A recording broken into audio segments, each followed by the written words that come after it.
The airplane hummed steadily as it soared 35,000 feet above the Atlantic Ocean. Passengers were relaxed, some reading, others watching in-flight movies, or dozing off. It was supposed to be a routine flight from New York to London, and everything seemed perfectly normal, until it wasn't. Sophia Carter, a 32-year-old business consultant, sat in seat 14A sipping her coffee while reviewing a presentation on her laptop. She had taken dozens of flights before, and this was just another long-haul trip for her. Across the aisle, an elderly couple exchanged travel stories, and a young man in a hoodie bobbed his head to music through his headphones. Then, out of nowhere, an announcement came over the intercom. "Ladies and gentlemen, this is your co-pilot speaking. If there is a doctor or medical professional on board, please press your call button immediately." A ripple of confusion spread through the cabin. Passengers exchanged concerned glances. Sophia's heart rate quickened as she looked toward the front of the plane, where a flight attendant rushed into the cockpit. Something was wrong, terribly wrong. A few moments later, a flight attendant hurried into the main cabin, her face pale. "We have a medical emergency with the pilot," she announced, her voice trembling. "If anyone has medical training, please come forward." A middle-aged man in a blazer quickly unbuckled his seatbelt and stood up. "I'm a cardiologist," he said, making his way toward the cockpit. Passengers whispered amongst themselves, tension rising. Sophia took a deep breath, trying to stay calm, but her gut told her this was no ordinary emergency. And then the co-pilot's voice returned, this time shaky. "We have a situation. The captain has lost consciousness, and I will need assistance in the cockpit. If there is anyone with piloting experience, please come forward." A stunned silence fell over the cabin. No one moved. No one spoke. The realization hit everyone at the same time. There was only one pilot left, and if anything happened to him, they were in serious trouble. Sophia's hands gripped the armrests of her seat. She looked around, hoping someone, anyone, would respond, but nobody did. The tension was suffocating. Then, from the back of the plane, a deep voice broke the silence. "I can fly." Heads turned toward the sound. A tall, rugged-looking man in a leather jacket stood up. His short-cropped dark hair and confident stance made him look like someone who had been in high-pressure situations before. "I was a commercial pilot for 10 years, he said, his voice calm but firm. "Tell me what you need me to do." The flight attendant's eyes widened in shock, then relief. "Please, come with me," she said. And just like that, the fate of everyone on board now rested in the hands of a stranger. The flight attendant wasted no time leading the man, who had just claimed he could fly, toward the cockpit. Passengers murmured in hushed tones, their eyes glued to the unfolding drama. Some whispered prayers, others clutched their armrests, trying to process the reality of the situation. Sophia Carter, still seated in 14A, could feel her heartbeat pounding in her ears. Was this man really a pilot? Could he actually land the plane? As the stranger stepped into the cockpit, the sight before him was grim. The captain, a man in his late 50s, was slumped in his seat, unresponsive. The cardiologist who had answered the first call was kneeling beside him, checking his vitals. "He's still breathing," the doctor said, his voice tight with concentration. "But his pulse is weak. We need to land this plane as soon as possible." The co-pilot, a young man who couldn't have been older than 30, was visibly shaken. His hands gripped the yoke tightly, his forehead damp with sweat. He turned to the newcomer with desperate eyes.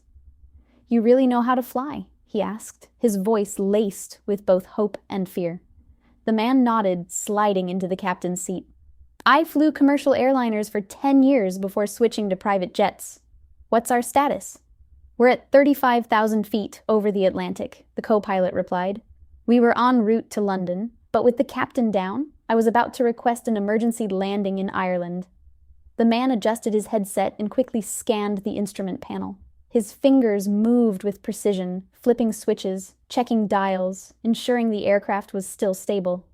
"What's your name?" the co-pilot asked, still trying to steady his breathing. "Logan," the man answered, eyes locked on the controls. "Logan Reeves." The name meant nothing to the co-pilot, but the confidence in Logan's tone was reassuring. Meanwhile, in the cabin, the tension was palpable. The passengers, hanging on to every muffled announcement, had no idea what was happening in the cockpit. A woman sitting near Sophia gasped. "We're not going to crash, are we?" she whispered, tears welling in her eyes. Sophia, despite her own nerves, tried to offer some reassurance. "They wouldn't let him in there if he didn't know what he was doing," she said. "We have to trust them." Up front, Logan activated the intercom. "This is Logan Reeves speaking." His voice echoed through the cabin. "I know this is a scary situation, but I want you all to know. We are in control. We're going to get you all home safely." The passengers exchanged nervous glances, but there was something about Logan's voice that made them believe him. But time was running out. The captain's condition was worsening, and the plane needed to land fast. Logan took a deep breath, exhaled slowly, and tightened his grip on the yoke. "All right," he muttered to himself. "Let's bring this bird down." Logan Reeves wiped his sweaty palms on his jeans, his mind laser-focused on the controls in front of him. Every muscle in his body tensed as he gripped the yoke, ready to take control of the massive aircraft. The passengers behind him were anxiously waiting, completely unaware that their fate now rested in the hands of a man they'd never met. The co-pilot, Ethan Daniels, still looked rattled, but nodded in agreement. "All right, Logan, if you say you can do this, I'm with you. Dublin is our best option for an emergency landing. Air traffic control is already aware of our situation, and they're clearing a runway." Logan's eyes flicked over the instrument panel, absorbing the data. "We need to start descending now. We can't risk the captain's condition getting worse up here." Ethan swallowed hard and nodded, his hands still trembling slightly. "I'll handle communications. You fly." Logan exhaled sharply. He hadn't flown a commercial airliner in years, but his instincts kicked in. His hands moved swiftly over the controls, adjusting altitude, recalibrating the aircraft's course. He had done this 1,000 times before, but never under these circumstances. The radio crackled. "Flight 267, this is Dublin Control Tower. We have emergency personnel on standby. Do you have control of the aircraft?" Ethan pressed the comm button. "Affirmative, Dublin. Our captain is incapacitated, but we have a licensed pilot at the controls." Logan tightened his grip on the throttle. "Let's hope I'm still licensed after this." Back in the cabin, tension was at an all-time high. Some passengers were whispering prayers. Others held their loved ones' hands tightly. A businessman in first class was furiously typing on his laptop, trying to get a last-minute email out, as if that would somehow bring back a sense of normalcy. Sophia Carter, still in seat 14A, felt her stomach lurch as the plane began its descent. The sensation of losing altitude so rapidly sent waves of panic through the passengers. A baby started wailing a few rows ahead.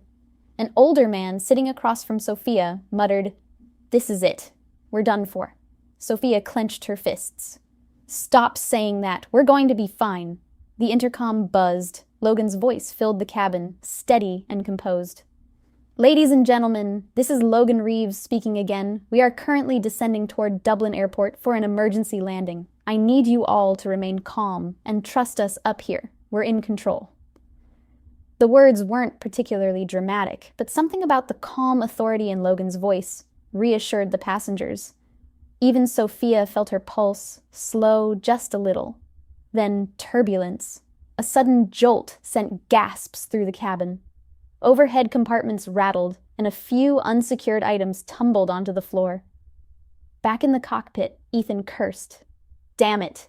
We've got strong crosswinds coming off the Irish coast." Logan gritted his teeth.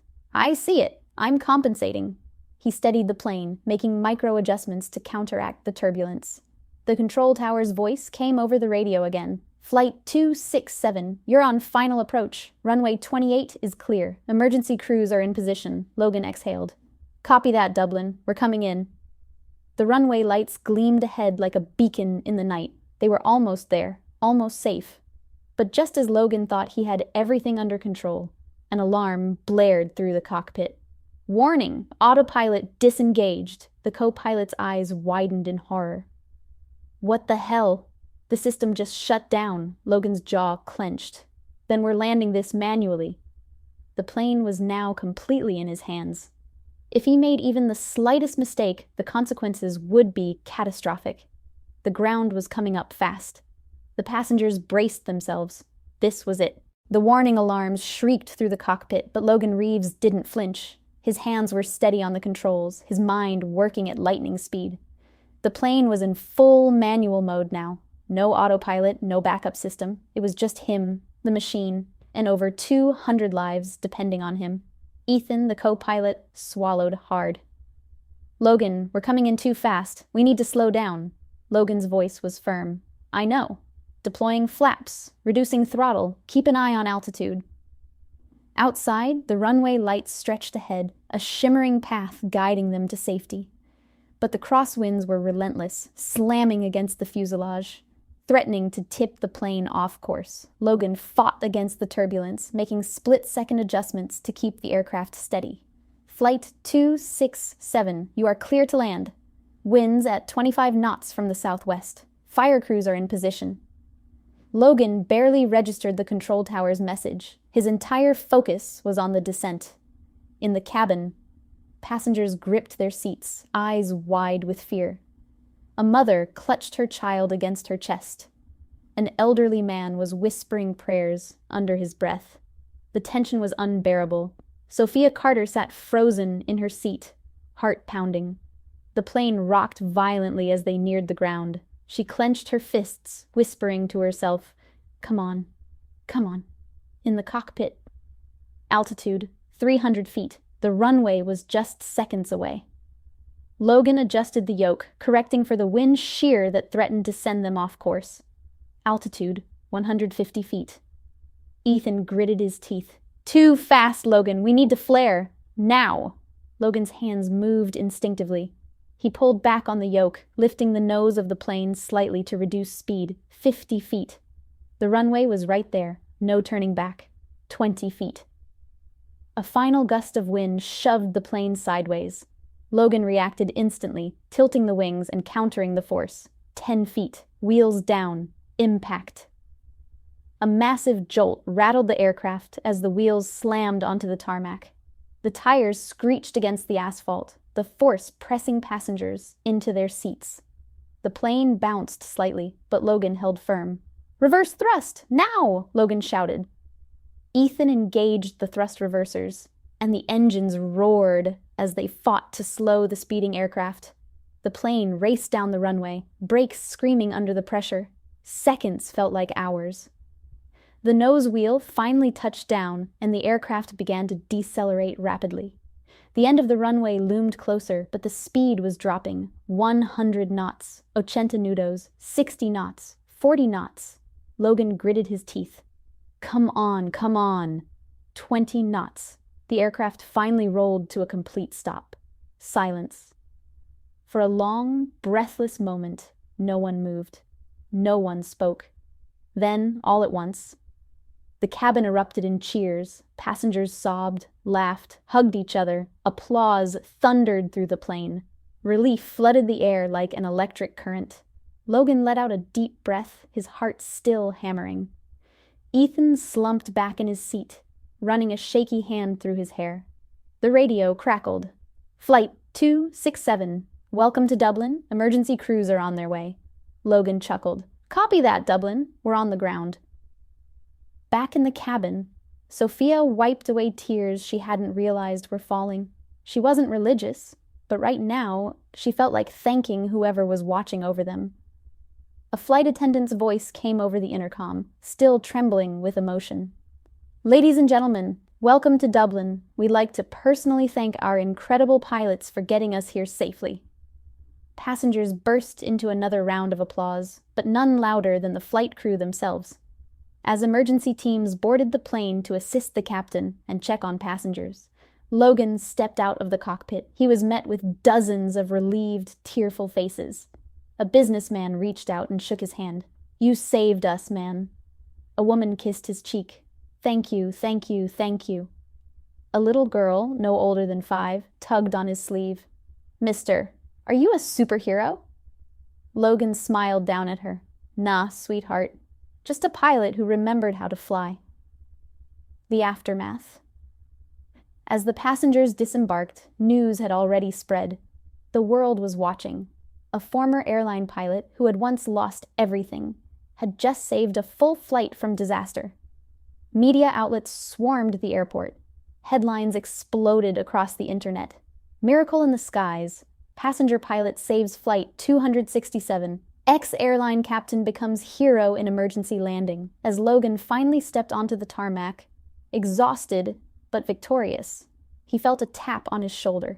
It was a man in a sharp suit, holding out a business card. Logan Reeves, right? I represent one of the biggest airlines in the world. We need pilots like you. Let's talk. Logan took the card, staring at it in disbelief. He had just saved a plane full of people. But in the process, he might have just saved himself too. I hope you enjoyed this story. If you did, don't forget to support me by subscribing and liking the video to hear more of my stories. Take care.